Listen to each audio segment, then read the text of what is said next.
wondering if it can be seen in the air, because it is just brutal in here. Brutal. I was just talking smack, and she just like poured it on. So one thing I'll note is I took the dogs out onto the lanai here, and just to get some air for a moment and to have a smoke. And there was blue flashes coming from that light down there in that area.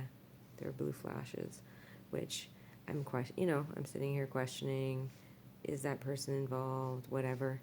Now I know, and I would bet everything I have 100% that person in that building that has the light down there, which is probably security, whoever's working tonight, was planning on coming here and raping me, and that they are participating, and they're who's tossing the fucking chemicals at this sliding glass door. Because those blue flashes are a sign of whatever this shit is. I've seen them too many times. Look it up. Isoflurane, when it comes into contact with, I don't know exactly what, oxygen something, it flashes blue. And I saw 2 flashes down there. So that, because she cannot be satisfied unless she has a multitude of rapists come here. She's too dissatisfied with just cutting my hair and mutilating my body and raping me herself and fucking with my asshole, and she gets no real satisfaction out of it. This woman that's up in this attic right now, if she had her dithers, would be out there raping and murdering women on a regular basis. And her psychopathy and her psyche is so devolved at this point from this continually acts of just vile, violent acts upon another human being's body, that she is just gone. Looney Tunes, super freak weird.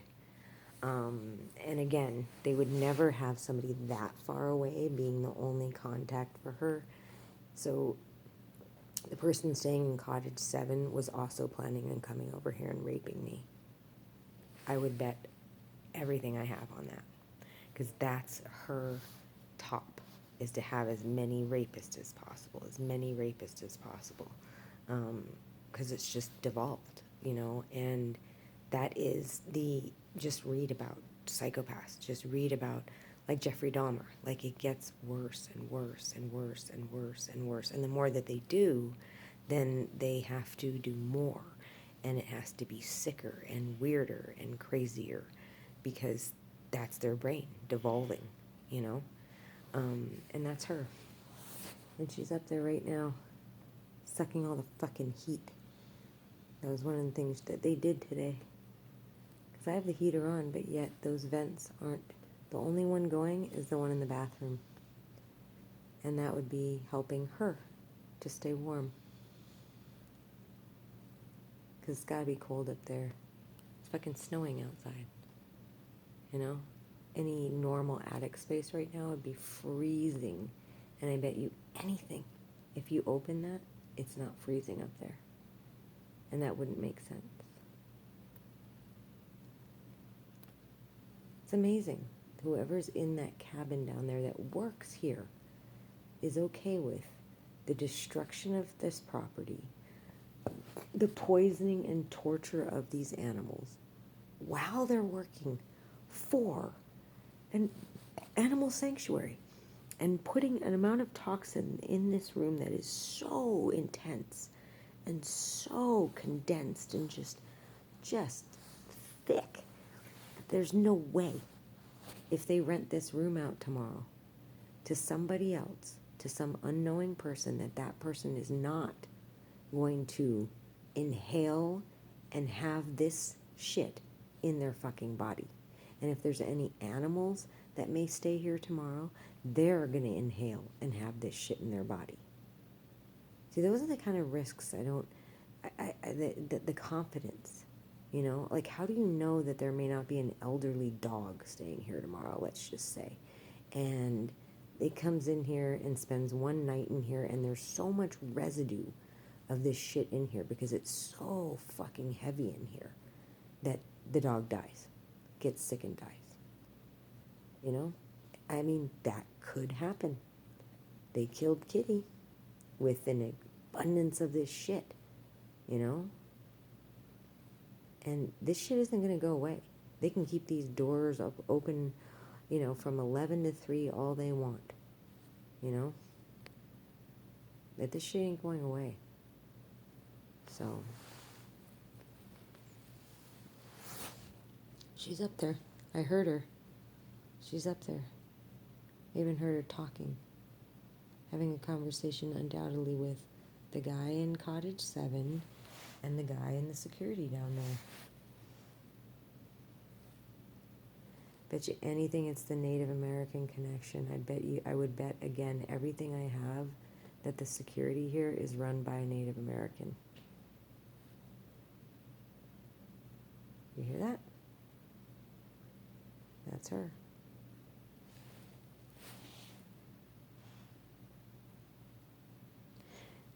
Perfect example of how she devolved when this first started.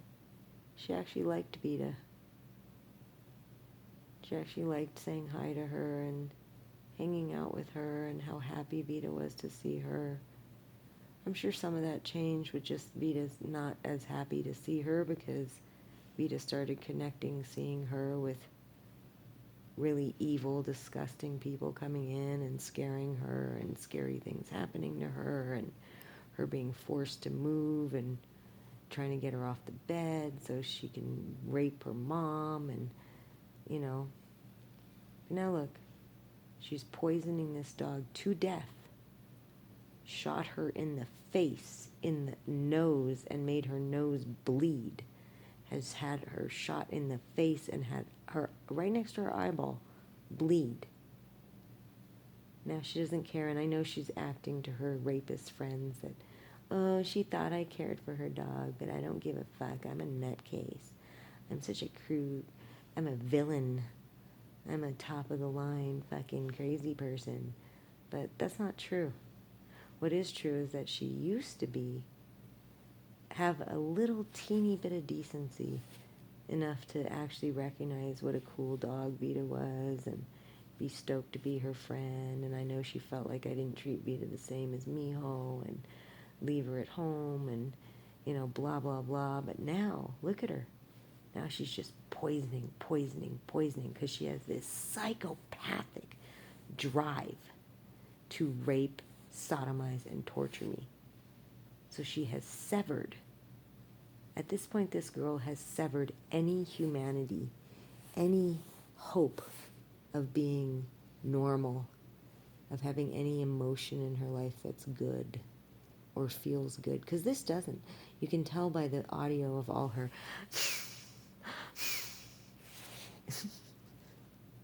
She's been doing that since Hawaii. The frustration of not being able to just break all my bones and just cut me up and slice my vagina up and my anus up into little pieces and just shove things like, you know what I mean? Just leave. Like, it was so satisfying in the beginning when she could bend my feet until they turned black and blue. And now she can't do that because it's evidence and proof. I can't wake up tomorrow morning with bruises covering my body, you know? I can't wake up with blood shooting out my body. I can't wake up with big, huge... I mean, she's even now gone from big cuts on my finger to these little teeny ones. You see that? These little teeny nicks. Because she's trying to make it not be so obvious. But it's obvious to me because they're super painful. And it's obvious that it's some sort of toxic shit that she's putting in there because it causes such a decay of my skin and everything. And I mean, geez, my thumb looks like shit now. See, she did that? See that little mark there? See that little cut? She probably did that last night because that's more fresh. See that little cut there? She did that, but that's what it does to the finger. It just makes it all fucking decay. Oh yeah, and there's another cut on the outside there. So she wants to do, and there's the cut on that finger that's causing all that to happen. But what she wants to do is just fucking like slice me up. And she can't do it. This is how crazy this bitch is. This is how fucking nuts she is. Fucking doo-doo in the brain. She doesn't even know how dumb she is and how devolved and sick she is and how useless she is to these people once I'm dead. That's what's so dumb about her, is that she really wants to kill me, but she doesn't understand that my death is her death. And she thinks any of these rapists that she's had come in and rape me are going to be like, oh no, don't kill her. They're fucking rapists. Duh. They don't give a fuck. They'd probably rape her any minute of the day if they could. She's a dumb bitch.